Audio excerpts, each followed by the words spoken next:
Bismillahirrahmanirrahim. Assalamualaikum warahmatullahi wabarakatuh. Innal hamdalillah nahmaduhu wa nasta'inuhu wa nastaghfiruh wa na'udzu billahi min syururi anfusina wa sayyiati a'malina. May yahdihillahu fala mudhillalah wa may yudlil fala hadiyalah. Asyhadu an la ilaha illallah wahdahu la syarikalah wa asyhadu anna Muhammadan abduhu wa rasuluh. Qala Allahu ta'ala fil Qur'an, a'udzu billahi minasyaitonir rajim. Ya ayyuhalladzina amanu taqullaha haqqa tuqatih wa la tamutunna illa wa antum muslimun. Wa qala ta'ala, ya ayyuhalladzina amanu taqullaha wa qulu qawlan sadida yuslih lakum a'malakum wa yaghfir lakum dhunubakum wa may yuti'illaha wa rasulahu faqad faza fawzan 'azima. Amma ba'd. Kaum muslimin dan muslimah, saudara-saudariku yang mudah-mudahan senantiasa dirahmati oleh Allah di dunia hingga di akhirat. Alhamdulillah alladzi bi ni'matihi tatimmus sholihat. Segala puji bagi Allah yang dengan nikmatnya niat-niat solih hamba dapat terlaksana. Kita bersyukur kepada Allah di subuh hari ini. Allah masih memberikan kemudahan, memberikan kesempatan kepada kita untuk memanfaatkan kesempatan yang Allah berikan dengan menjalankan berbagai macam ketaatan, wabil khusus di waktu yang utama ini, yakni di bulan Ramadan. Mudah-mudahan semua amal soleh yang kita kerjakan, puasa kita, tarawih kita, sedekah kita, yarhamukallah, tilawah Quran kita, semuanya diterima di sisi Allah Subhanahu wa ta'ala. Amin ya rabbal alamin. Rabbana taqabbal minna innaka antas samiul alim. Allahumma inna nas'aluka ilman nafi'an wa rizqan thayyiban wa amalan mutaqabbalan. Salawat beriring salam mudah-mudahan senantiasa tercurah limpahkan kepada Nabi kita Muhammad sallallahu alaihi wasallam, kepada keluarga dan juga para sahabatnya radhiyallahu anhum ajma'in. Allahumma shalli wa sallim wa barik ala nabiyyina Muhammad wa ala alihi wa ashabihi wa man tabi'ahum bi ihsanin ila yaumiddin. Jamaah yang berbahagia, alhamdulillah kita awali sejenak untuk menyampaikan amalan-amalan hati. Kenapa kita perlu mengetahui, mengilmui tentang amalan-amalan hati? Sebab hati itu adalah sayyidul a'dha wa amiruha. Hati itu merupakan raja bagi anggota tubuh kita. Idza sholaha sholahat sairul a'dha. Apabila hati itu baik, maka baik pula lah seluruh anggota tubuh kita. Wa idza fasada fasadat sairul a'dha. Apabila hati itu rusak, hati itu buruk, maka rusaklah, buruklah seluruh anggota tubuh kita.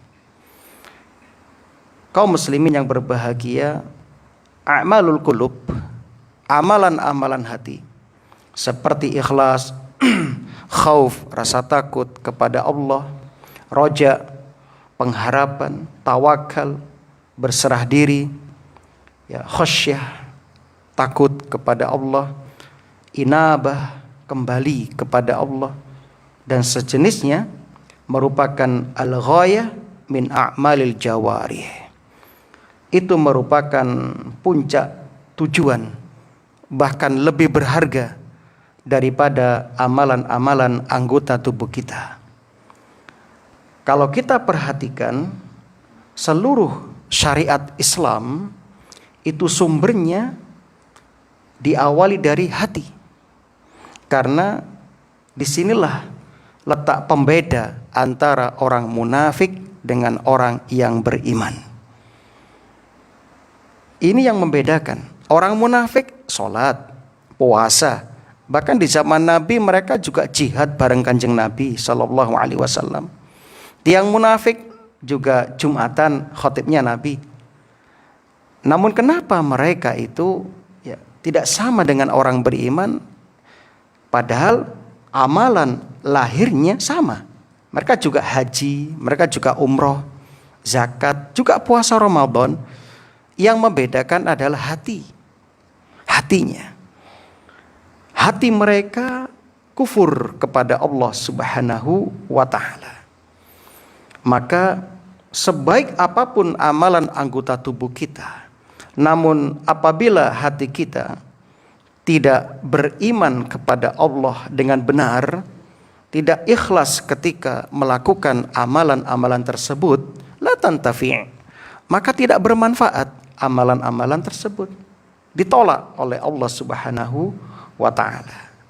Sehingga dikatakan anna a'malal qulub afrad 'alal 'abdi min a'malil jawarih. Melakukan amalan-amalan hati itu lebih difardukan, lebih diwajibkan atas hamba daripada melakukan amalan-amalan anggota tubuh.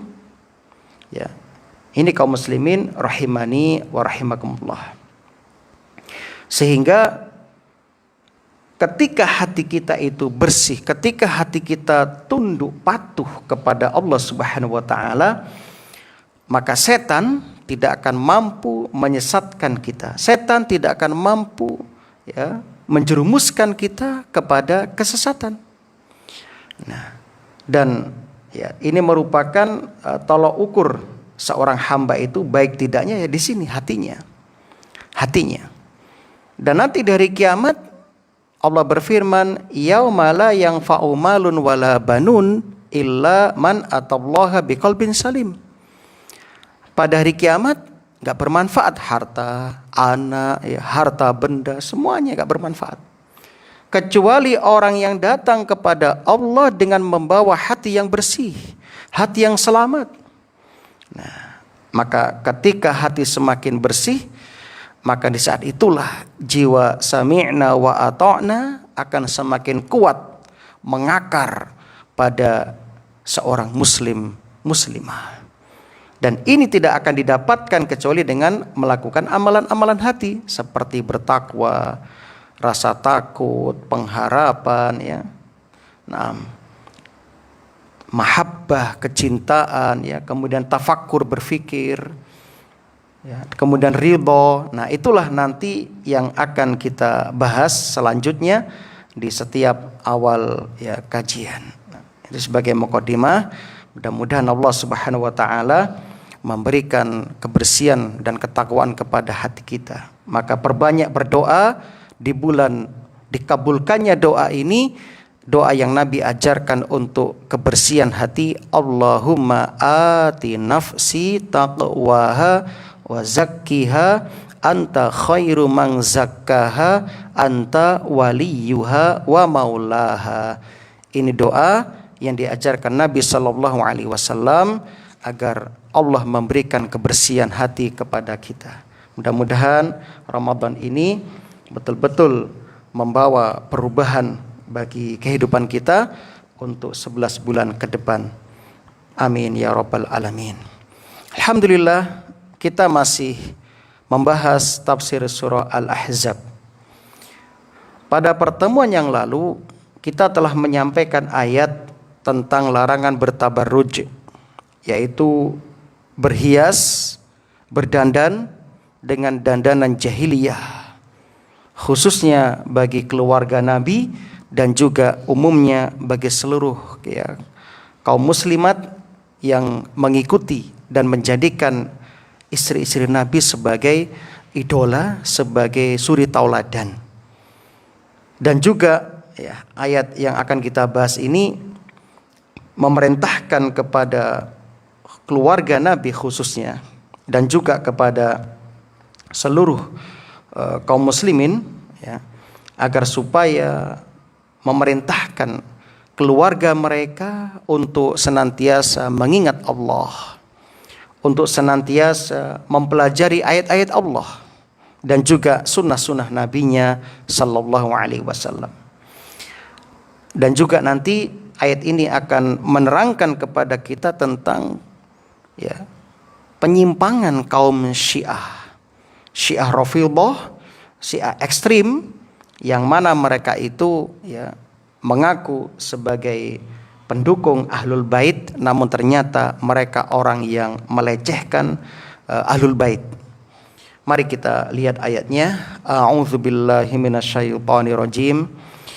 Bismillahirrahmanirrahim. Surah Al-Ahzab ayat yang ke-34. Wadhkurna ma yutla fi buyutikunna min ayatillahi wal hikmah. Innallaha kana latifan khabira. Wadhkurna, dan ingatlah, ma yutla, apa yang dibacakan, fi buyutikunna, di rumah kalian, min ayatillah, dari ayat-ayat Allah, wal hikmah, dan hikmah, yakni sunnah Nabi kalian. Innallaha, sesungguhnya Allah, kana latifan khabiran. Allah itu latif, maha lembut, khabir, lagi maha mengetahui.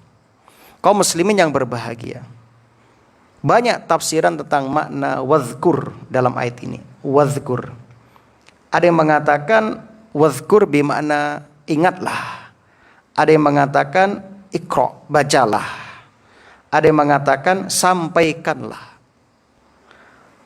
Mereka diperintahkan untuk mengingat, membaca, menyampaikan apa yang Rasulullah sallallahu alaihi wasallam ajarkan kepada mereka. Jadi ayatillah di sini adalah Al-Qur'an maksudnya. Sedangkan hikmah di sini maksudnya adalah sunnah Nabi sallallahu alaihi wasallam. Sebagaimana penjelasan Imam Al-Baghawi dalam tafsirnya. Kemudian latif, Allah menutup dengan firman-Nya latif. Latif artinya Allah subhanahu wa ta'ala membawa kebaikan kepada seorang hamba dan menghindarkan hamba dari keburukan tanpa dia sadari. Itu namanya latif. Ya, saya ulangi, latif artosipun yaitu Allah Jalla Jalaluh membawa, ya, kebaikan kepada seorang hamba dan menghindarkan hamba dari keburukan tanpa dia sadari. Itu arti dari latif, ya, yang sering diterjemahkan dengan yang maha lembut. Masya Allah, saking lembutnya Allah membawa kita kepada kebaikan, menjauhkan kita dari keburukan, kita nggak merasa. Begitu indah, ya. Nah, walaupun ayat ini latif ini sering nama Allah, ya, Asmaul Husna Latif ini sering disalahgunakan. Dibaca sekian untuk menjadikan seorang wanita tunduk kepadanya, atau dijadikan ayat pengasihan, ya. Dibaca latif, latif, ya latif, ya latif sekian, ya, nanti sebut si wanita, nah nanti bisa tunduk. Masya Allah. Nah, itu latif, Pak. Ya. Hal ini sebagaimana yang juga disebutkan tentang kisah Nabi Yusuf alaihissalam. Ingat, Allah berfirman tentang Nabi Yusuf dalam surat Yusuf ayat 100, setelah mengisahkan tentang perjalanan Nabi Yusuf, inna rabbi latiful lima yasha. Inna rabbi, sesungguhnya Tuhan itu latif, lembut, lima yasha, terhadap apa yang dia kehendaki. Perhatikan Nabi Yusuf, mulai dari awal beliau dimasukkan ke dalam sumur oleh saudara-saudaranya, kemudian diselamatkan oleh, ya, kafilah perdagangan, kemudian diasuh, dirawat oleh pejabat di kota Mesir, kemudian, ya, mendapat ujian dari seorang wanita hingga masuk ke dalam penjara, hingga akhirnya proses, lalu dia pun bebas dan menjadi pejabat di masa itu. Di situ disebutkan latif, ya, ada latif itu. Betapa Allah itu indah menyelamatkan Nabi Yusuf alaihissalam tanpa disadari. Jadi kalau kita ingat-ingat diri kita, kita termasuk yang mendapatkan latif ini dari Allah. Coba kalau Allah tidak membebaskan jenengan dari kejahiliaan, dari kebodohan, dari kesyirikan, dari kekufuran, bagaimana kita mengenang masa lalu kita, ya, yang semuanya punya masa lalu, ya, masya Allah ya. Kita sendiri juga merasakan betul betapa besar nikmat Allah latif ini tanpa kita sadari. Nah, maka ini perlu perenungan, ya.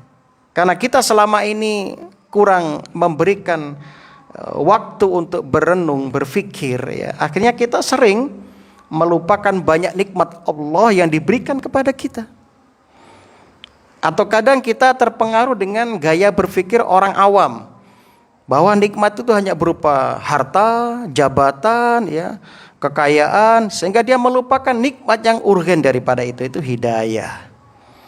Dia memandang orang kalau punya mobil berarti Allah sayang sama dia, ya. Allah telah memberi segalanya. Enggak. Ketika ada orang punya jabatan, pandangan orang awam, oh dia itu begini. Masya Allah, rezeki Allah enggak terbatas pada itu kaum muslimin. Ya, makanya Rasulullah SAW menyampaikan sebuah nasihat yang indah kepada kita. Man asbaha minkum mu'afan fi jasadih, aminan fi sirbih, wa indahu qutu yaumi faka'annama hizat minad dunya bihadafiriha. Barang siapa yang memasuki waktu subuh dalam keadaan, ya, aman. Coba bayangkan saudara kita di Filistin, rumah mereka hancur, orang tua mereka terbunuh. Kalau perang, podo tentaranya itu namanya perang. Ini enggak. Rakyat sipil enggak punya senjata dibombardir. Ini kan pembantaian. Kalau perang itu ya hadap-hadapan musuh, tentara sama tentara. Ini enggak. Ya. Mungkin Bapak lihat di YouTube ya bagaimana anak Palestina itu menangis karena kelaparan dan dia mengatakan, "Ya Allah, saya ingin mati saja karena katanya di surga banyak makanan." Sampai ngomong seperti itu. Coba bayangkan dengan kita yang sekarang aman kaum muslimin. Anda aman, sholat subuh aman, nyaman, ya. Anda bisa makan sahur tadi. Kemudian Anda baca Quran juga nyaman, tidak ada suara dentuman bom, paling cuma mercon, ya. Masya Allah ya. Saya bayangkan tuh kalau bom kayak apa. Nah, kemudian ya badannya sehat, alhamdulillah. Kemudian ada makanan pokok hari itu, keluarganya aman, ya, badannya sehat, ya, kemudian ada makanan pokok di hari itu, maka kata Rasulullah SAW, maka dia seakan-akan seperti orang yang memiliki dunia beserta isinya kaum muslimin. Maka ini tolong kita berpikir ke sana supaya kita tidak melupakan nikmat dari Allah Subhanahu wa taala. Nah, kaitannya dengan ayat ini, Allah Subhanahu wa taala ingin mengingatkan kepada istri-istri Nabi sallallahu alaihi wasallam bagaimana Allah telah memberikan nikmat yang besar kepada mereka dengan memilih mereka menjadi istri Rasulullah sallallahu alaihi wasallam. Menjadi istri manusia terbaik yang pernah ada di muka bumi. Rasulullah sallallahu alaihi wasallam, nikmat yang besar. Mereka ditakdirkan menemani Rasul hingga akhir hayat mereka dan bersambung hingga ke akhirat, masuk surga bersama Rasul sallallahu alaihi wasallam. Dan juga mereka telah berjuang bersama Rasul, ya, membantu Rasul, menguatkan Rasul dalam dakwah. Nah, ini nikmat yang besar. Kemudian mereka juga bisa mendengarkan Al-Quran dibacakan, diajarkan di rumah tangga mereka. Mereka mendengarkan hadis-hadis disampaikan kepada mereka. Ini nikmat yang besar. Maka ini supaya kita mengingatnya kaum muslimin. Seperti pagi ini ada nikmat kajian di masjid, di mana saat ini malaikat turun ya, mengelilingi kita, mendoakan kita. Allah menyebut-nyebut yang ada di dalamnya di hadapan para malaikat. Bahkan orang yang cuma berhenti sejenak lihat apa di masjid sambil ringi iku. Oh, ana pengajian tafsir, itu pun juga termasuk yang diampuni dosanya. Bagaimana dengan yang duduk? Apalagi sambil mencatat ilmu, Masya Allah ya, luar biasa. Nah, jadi luar biasa kaum muslimin. Apalagi ini bulan Ramadan, alhamdulillah. Nah, kemudian dengan mengingatkan itu, Allah tutup dengan firman-Nya Latif. Allah itu Latif ya, sebab Allah memberikan kenikmatan tersebut tanpa mereka sadari. Berikutnya Allah berfirman, innal muslimina wal muslimati wal mu'minina wal mu'minati wal qanitina wal qanitati was sadiqina was sadiqati was sabirina was sabirati wal khashi'ina wal khashi'ati wal mutasaddiqina wal mutasaddiqati was shaimina was shaimati wal hafizina furujahum wal hafizati wadh-dzakirina Allaha katsira wadh-dzakirat a'addallahu lahum maghfiratan wa ajran 'azima. Innal muslimin, sesungguhnya laki-laki ya, innal muslimin wal muslimat wal mu'minin wal mu'minat, sesungguhnya laki-laki dan perempuan yang muslim, laki-laki dan perempuan yang mukmin, wal qanitat wal qanitina wal qanitat was shadiqina was shadiqat, laki-laki perempuan yang tetap dalam ketaatan. Nah, kunut itu artinya berdiri lama, artinya apa? Tetap ya. Laki-laki dan perempuan yang jujur ya, laki-laki dan perempuan yang sabar, laki-laki dan perempuan yang khusyuk, laki-laki dan perempuan yang bersedekah, laki-laki dan perempuan yang berpuasa, laki-laki dan perempuan yang memelihara kemaluan mereka, kehormatan mereka. Wadzakirina Allaha katsira wadzakirat, laki-laki dan perempuan yang banyak menyebut nama Allah, zikir marang Gusti Allah. A'addallahu lahum, Allah telah menyediakan untuk mereka maghfiratan, ampunan, wa ajran aziman, dan pahala yang besar. Jamaah yang berbahagia, para ulama menjelaskan bahwa para wanita muslimah selain istri Rasulullah sallallahu alaihi wasallam bertanya tentang diri mereka. Karena ayat-ayat sebelumnya Allah Jalla Jalaluh hanya menyebutkan tentang ahlul bait, istri-istri Rasul sallallahu alaihi wasallam. Maka Allah menurunkan ayat ini yang menjelaskan tentang para wanita muslimah. Tujuannya apa? Untuk menjelaskan bahwa Allah Subhanahu wa taala tidak hanya memperhatikan istri-istri Rasulullah sallallahu alaihi wasallam, namun Allah juga memperhatikan wanita muslimat secara umum. Kita lihat ya. Yang pertama, al-muslimina wal muslimat. Ini berkaitan dengan ya Islam, ya, Islam secara zahir. Jadi seakan-akan Allah mengatakan sesungguhnya laki-laki dan perempuan yang melakukan amalan zahir. Jadi kalau dikatakan Islam itu secara sendiri, Islam disebutkan sendirian, itu maknanya amalan zahir dan amalan batin. Namun di sini disebutkan muslim, mukmin, berarti Islam di sini amalan lahir, mukmin di sini amalan batin. Nah, begitu. Sama seperti kata Islam dan iman tadi ya. Nah, jadi Islam di sini lebih kepada amalan lahir seperti sholat, puasa, zakat, haji bagi yang mampu. Adapun mukmin di sini lebih fokus kepada amalan batin seperti ikhlas, tawakal, ya, takwa, kemudian cinta, benci, ya, pengharapan, rasa takut, ya.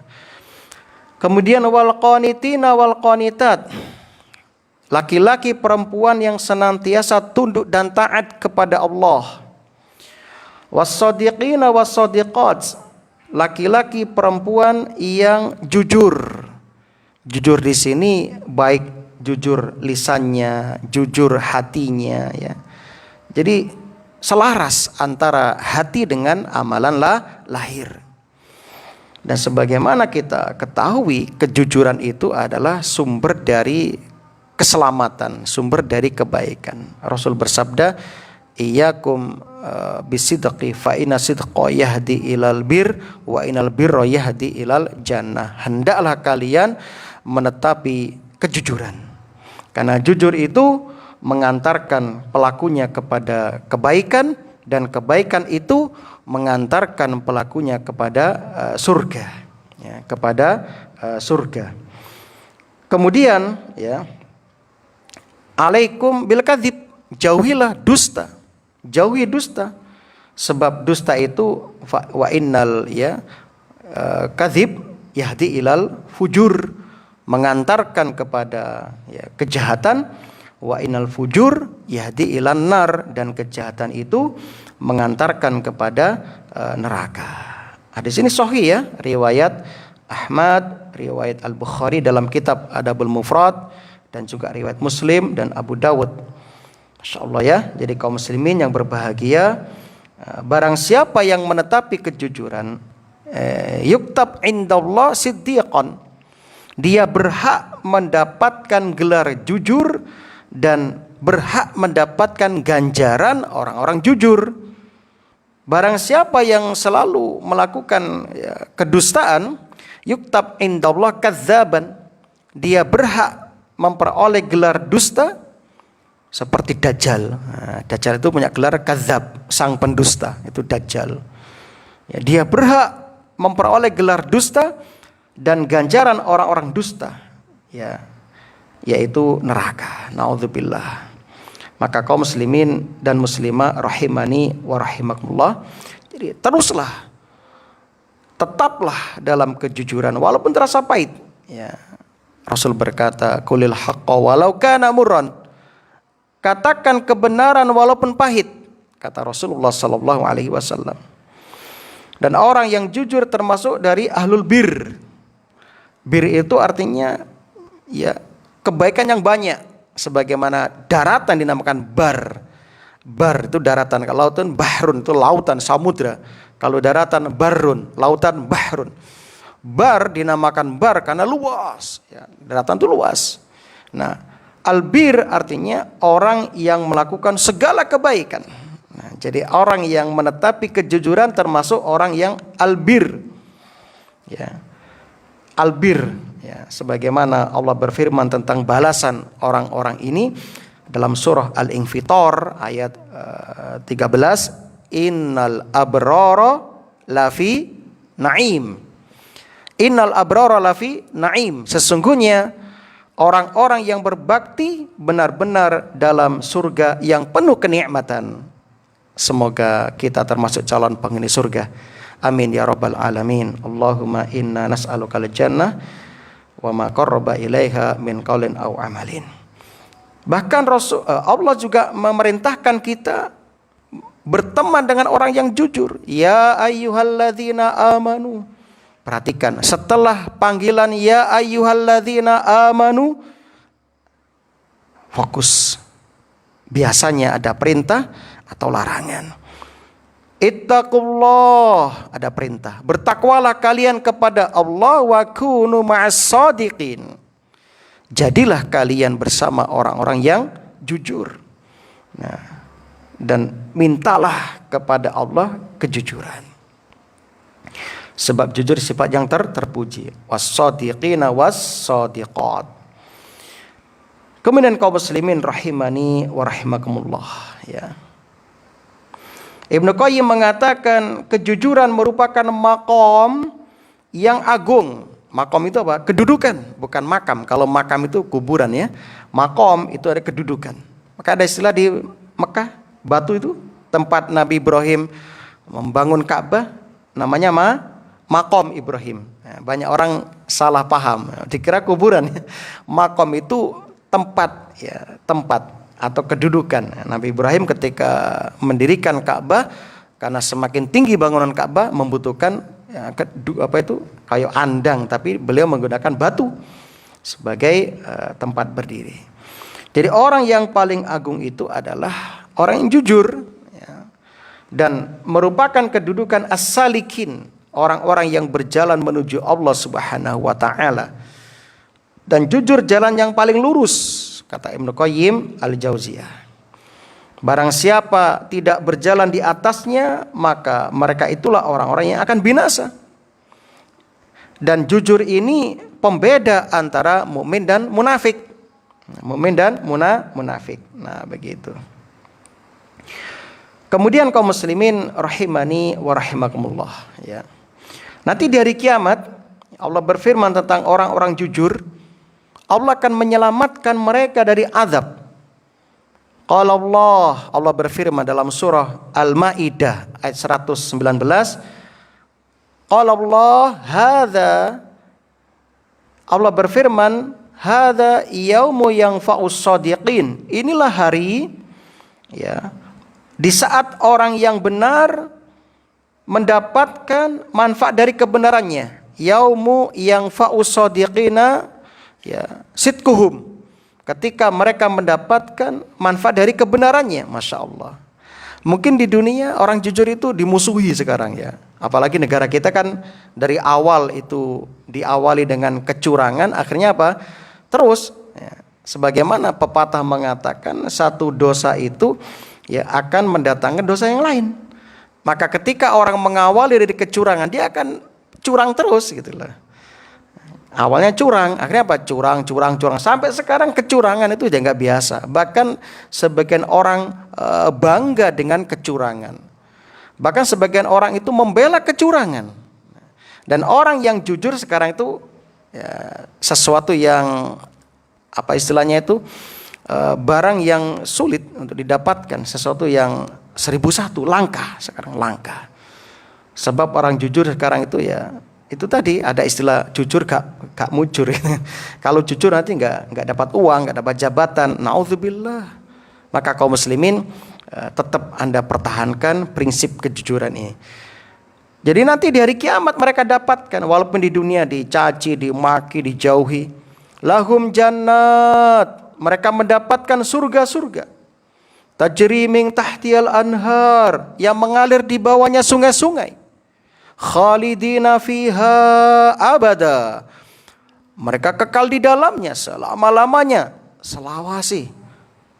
Radhiyallahu anhum wa radu'an, mereka Allah ridho kepada mereka dan mereka ridho kepada Allah. Masya Allah, enggak ada derajat yang paling tinggi daripada ridho dari Allah.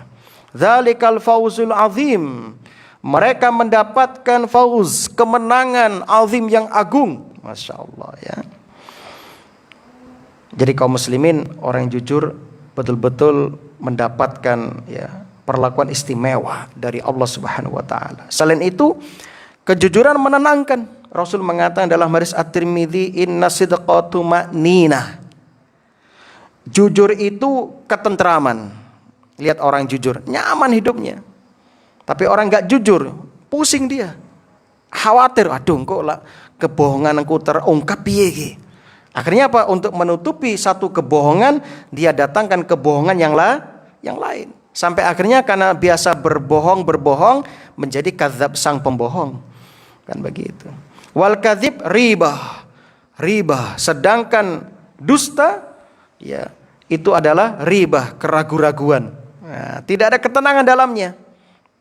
Tidak ketenangan, takut, khawatir. Akhirnya, ya itu tadi, dia terus tidak mau meninggalkan, ya, perbuatannya.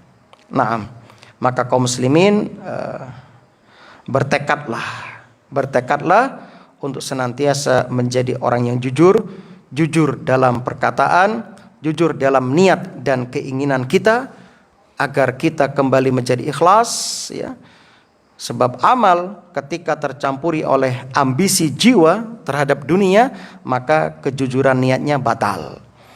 Ya, kemudian jujurlah dalam tekad dan jujur ya, untuk mewujudkan tekad. Misalnya Anda berniat di awal Ramadan, saya harus khatam Quran sekian kali, saya harus ya sedekah sekian. Nah, itu niat di awal. Maka jujurlah dengan niat ini dengan diwujudkan dengan amal nyata. Kalau orang cuma punya keinginan tapi tidak diwujudkan dengan amal, itu namanya tertipu. Wah, aku pingin mlebu swarga sing paling dhuwur, tapi enggak pernah beramal soleh. Salate bolong-bolong, poso ya ora poso. Kemudian ya ngaji gak tau ngaji. Wong tuwa wani, iki piye? Tapi cita-citanya luar biasa, tertipu namanya. Tertipu. Nah, kemudian yang keempat, jujur dalam amal perbuatan. Artinya selaras antara batin dan lahirnya. Sehingga ya, muncullah khusyuk dalam sholatnya, kesungguhan dalam puasanya, ketika ada keselarasan antara niat dengan amalan. Jujur dalam kedudukan agama, ya, sehingga akan menjadi orang yang zuhud, ridha, cinta, ya. Nah, itulah kaum muslimin rahimani wa rahimakumullah. Kemudian berikutnya was-sabirina was-sabirat. Nah, nanti kita akan bahas sabar di kitab ini dengan lebih luas, yaitu sabar dalam menjalani ketaatan ketika tertimpa musibah dan sabar ketika meninggalkan maksiat. Masya Allah. Seperti puasa. Puasa itu pahalanya tanpa batas. Kullu amal ibni Adam yudha'af al-hasana bi asyri amsalihha ila 700 dhi'fin.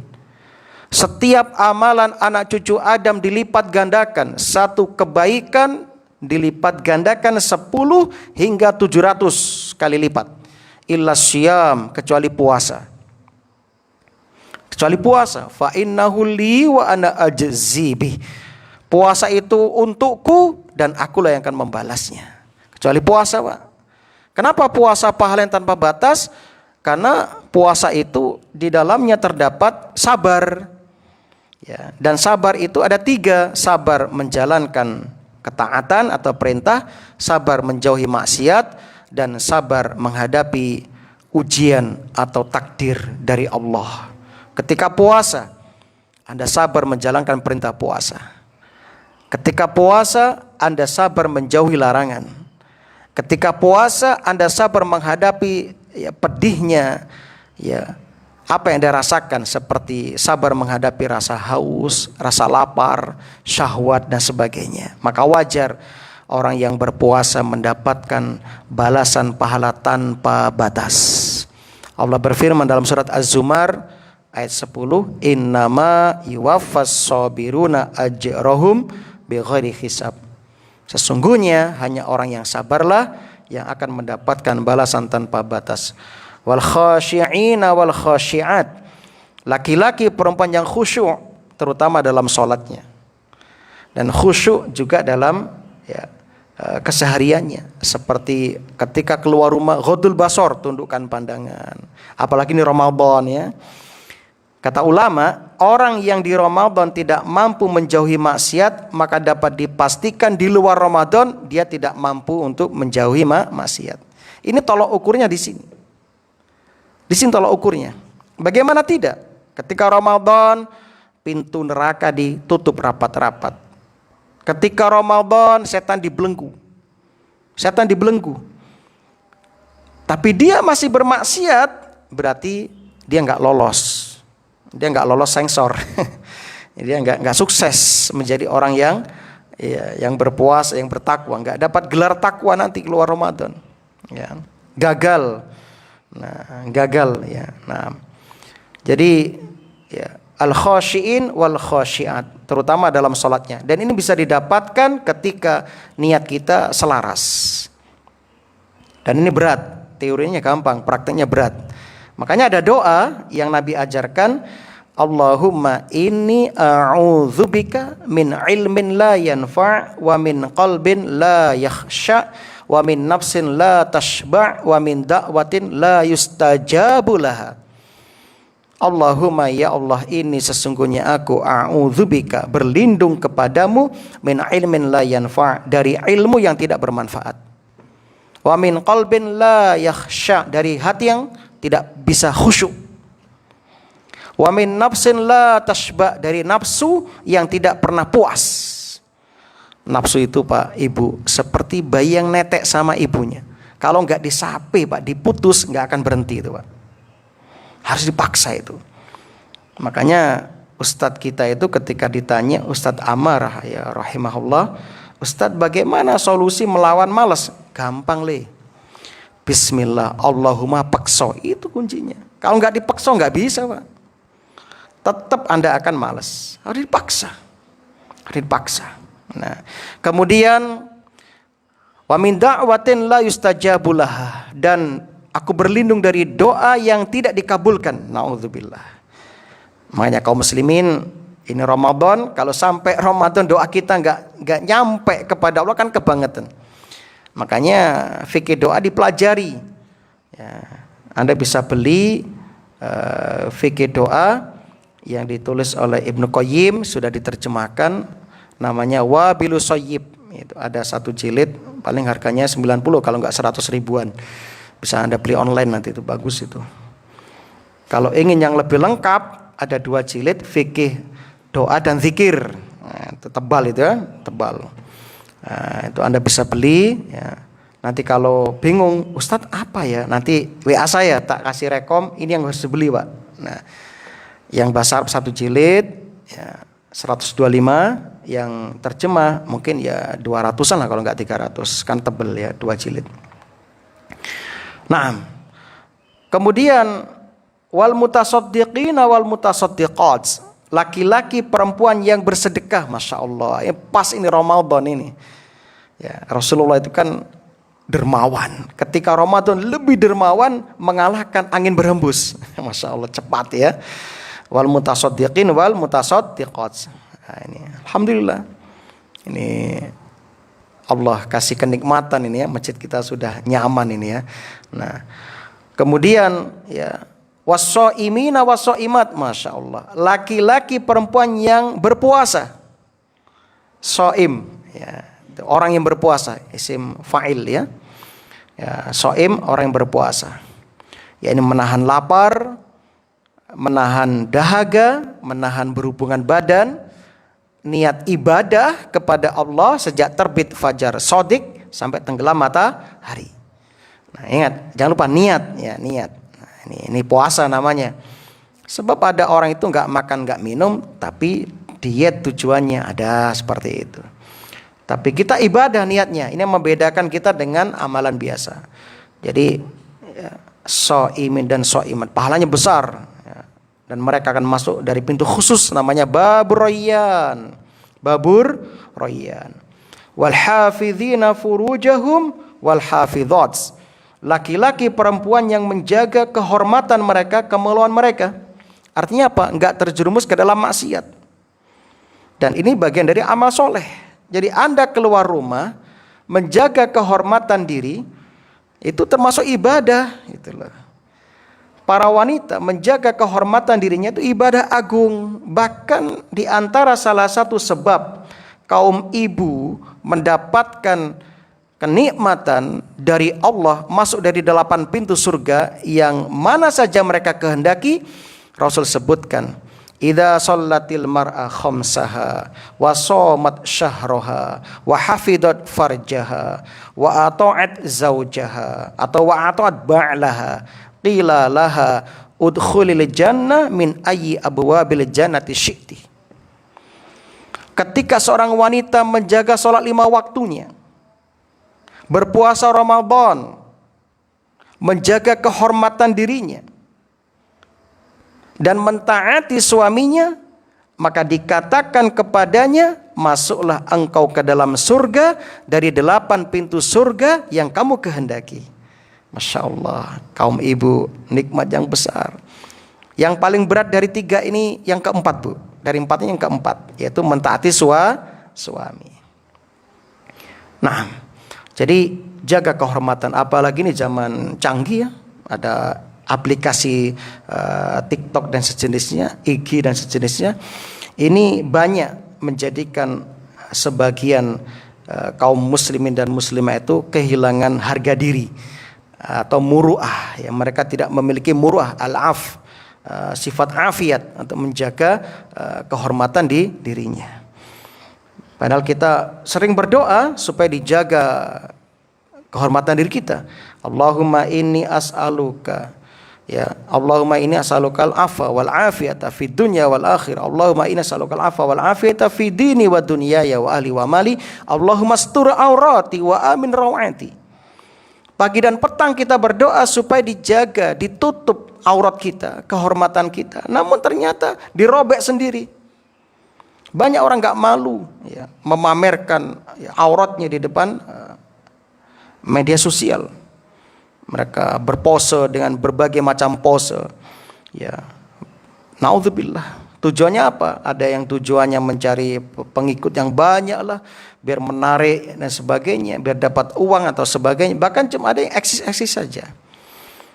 Nah, termasuk ini kaum muslimin dan muslimah, Ramadan ini jangan sampai Anda punya kebiasaan nge-share makanan, ya.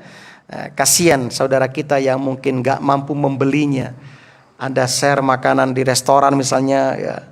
Itu orang yang gak punya duit, yang mungkin ngempet, ya, karena kantongnya menipis di musim saat ini, kurung panen, ya. Mungkin mereka mikir, ya Allah, ya, Masya Allah, ya.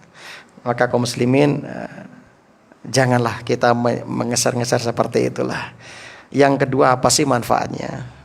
Nah, kecuali Anda berbagi nggak apa-apa. Ini saya share, monggo yang pingin datang tak bayari, Masya Allah, ya, bagus, ya. Bagus. Nah, masalahnya ini berat sekali kaum muslimin. Monggo kita jaga perasaan saudara kita. Kasihan mereka yang menahan lapar, Anda kok malah bagi-bagi makanan gambar tok dan sebagainya. Nah, jadi jaga kehormatan, terutama di akhir zaman ini berat memang. Berat di mana sekarang itu dimudahkan berbagai aplikasi dan sebagainya. Ada APK itu yang pesan-pesan wanita tuh banyak sekarang, banyak modelnya, banyak kasus, ya. Ada tetangga itu ikut aplikasi tersebut, dia coba-coba pesan, ya, wanita panggilan lewat aplikasi itu, ternyata pas datang istri tetangganya, loh, istri tetangganya jualan kayak gitu. Loh, kok sampean ya ketemu di hotel itu? Masya Allah, ya. Ada yang pesan lewat itu ketemu teman SD-nya. Loh, kok sampean? Karena sekarang mudah kayak gitu aksesnya. Mudah kayak gitu. Ada yang ketemu temannya sekantor, ya, istri teman sekantor, Masya Allah. Jadi banyak gara-gara aplikasi ini rusak rumah tangga. Makanya saya sering sampaikan, hati-hati, ya, dari jempol Anda. Gara-gara jempol nanti masuk neraka, ya, bahaya. Nah, bahaya. Kemudian yang terakhir, wadzakirinallaha katsiran wadzakirat. Laki-laki perempuan yang sering berzikir kepada Allah, baik ketika berdiri, ketika duduk, ketika rebahan, berbaring. Jadi setiap saat kondisi kita supaya berzikir, kecuali Anda sedang dalam kondisi yang dilarang, ya, seperti sedang buang air misalnya, seperti itu. Nah, bahkan termasuk mendapatkan pahala orang yang berzikir kepada Allah, laki-laki, perempuan, suami istri yang bangun malam sholat, ya. Rasul bersabda dalam hadis Ibnu Majah nomor 1335, idza staiqadha rajul minal laili wa aiqadha imra'atahu fa shallaya rak'ataini kutiba minadz dzakirina Allah katsiran wadzakirat. Apabila seorang suami bangun di waktu malam, lalu dia membangunkan istrinya, kemudian keduanya mengerjakan sholat 2 rakaat, maka keduanya akan dicatat sebagai laki-laki dan perempuan yang banyak berzikir kepada Allah. 2 rakaat mendapatkan status dan derajat orang yang banyak berzikir kepada Allah. Maka kaum muslimin buat kesepakatan dengan pasangan, yuk Dik, mulai sekarang kita menjadi orang yang ahli zikir. Nah, di antaranya ini, kalau malam bangun, saling ngasih motivasi. Karena tujuan rumah tangga kan ta'awun, saling tolong menolong dalam kebaikan. Dan juga, ya, saling menjaga, jangan sampai pasangan kita itu garwa sigarane nyawa iku masuk neraka. Kan kasihan Pak, bojone nang surga, sing wedok nang neraka, kan begitu. Atau sebaliknya, sing wedok nang surga, sing lanang nang neraka. Adapun istilah di masyarakat surga nunut neraka katut, jangan diikuti itu Pak. Kalau suami kita mau masuk neraka jangan ikut. Ya. Betul, wanita wajib taat kepada suami, tapi ingat, ketaatan kepada pasangan tidak mutlak. Sebab Rasul bersabda, la ta'ata li makhlukin fi maksiatil khaliq. Tidak ada kewajiban taat kepada makhluk dalam bermaksiat kepada Allah Subhanahu wa taala. Nah, kaum muslimin dan muslim yang berbahagia, monggo ini kalau ingin dapat pahala ini, ya ini di antara solusinya. Lalu apa yang didapatkan oleh mereka? A'addallahu lahum. Allah siapkan bagi mereka maghfiratan, ampunan. Masya Allah. Kita butuh ampunan kaum muslimin. Ramadan ini sarana mendapatkan ampunan. Man shoma Ramadana imanan wahtisaban ghufira lahu ma taqaddama min dzambi. Barang siapa yang berpuasa Ramadan imanan dengan iman, ya, wahtisaban dan ihtisab, mengharapkan pahala dari Allah, mengerjakan puasa dengan penuh semangat dan cinta. Tidak malas, tidak merasa berat dengan puasa, itu namanya ihtisab. Begitu juga sholat malamnya, sholat tarawihnya. Man qama ramadhana imanan wahtisaban ghufira lahu ma taqaddam. Dia mendapatkan ampunan dari dosa-dosanya. Maka ketika sholat tarawih malas, ingat hadis ini, ihtisab, ihtisab. Apa ihtisab? Mengerjakan sholat tarawih dengan penuh keimanan, dengan ya, mengharapkan pahala, kemudian dengan tibun nafas, dengan jiwa yang lapang, yang senang, tidak terasa berat dengan sholat tarawih itu. Nah, begitu kaum muslimin. Nah, dan kita butuh ampunan. Kita butuh ampunan. Bayangkan, jangan sampai kita menghadap Allah membawa dosa kaum muslimin. Nabi Adam itu dikeluarkan dari neraka gara-gara satu dosa. Iblis diusir dari neraka gara-gara satu dosa. Loh, kita yang banyak dosa kok pengen mlebu swarga gitu. Maka monggo kita penuh harap kepada Allah, semoga Allah mengampuni dosa-dosa kita, terutama di bulan Ramadan ini. Amin ya rabbal alamin. Jadi kita berupaya bagaimana supaya kita nanti mati, wafat, tidak membawa dosa itu, upaya kita. Tetap dengan ikhtiar, dengan jihad, ya, dengan kesungguhan. Selain menempuh sebab-sebab penghapus dosa. Bukan hanya ampunan didapatkan, wa ajran aziman, dan juga mendapatkan pahala yang besar. Pahala yang besar. Sebutkan dalam ya tafsir, maghfirah datang dalam bentuk nakirah, maghfiratan nakirah, untuk menunjukkan besarnya ampunan tersebut. Seakan-akan Allah berfirman, a'addallahu lahum maghfiratan azimatan wa ajran aziman. Seakan-akan demikian. Allah telah menyediakan untuk mereka ampunan yang besar dan pahala yang besar. Mudah-mudahan Allah Subhanahu wa taala menerima ibadah puasa kita, salat kita, sujud kita, rukuk kita, sedekah kita, dan semua amal soleh kita. Rabbana taqabbal minna innaka antas samiul alim. Ada waktu, mungkin ada yang mau ditanyakan, monggo, kalau bisa kita jawab, kalau enggak bisa ya insyaallah kita carikan jawabannya.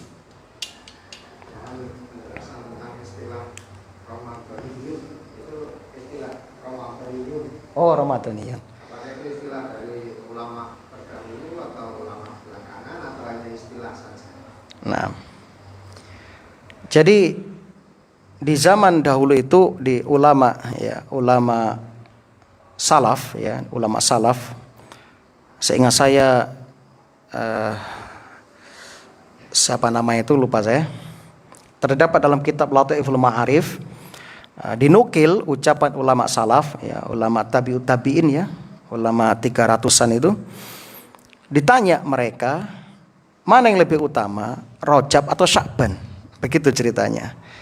Ya Syekh katanya, mana yang lebih utama, Rajab atau Sya'ban?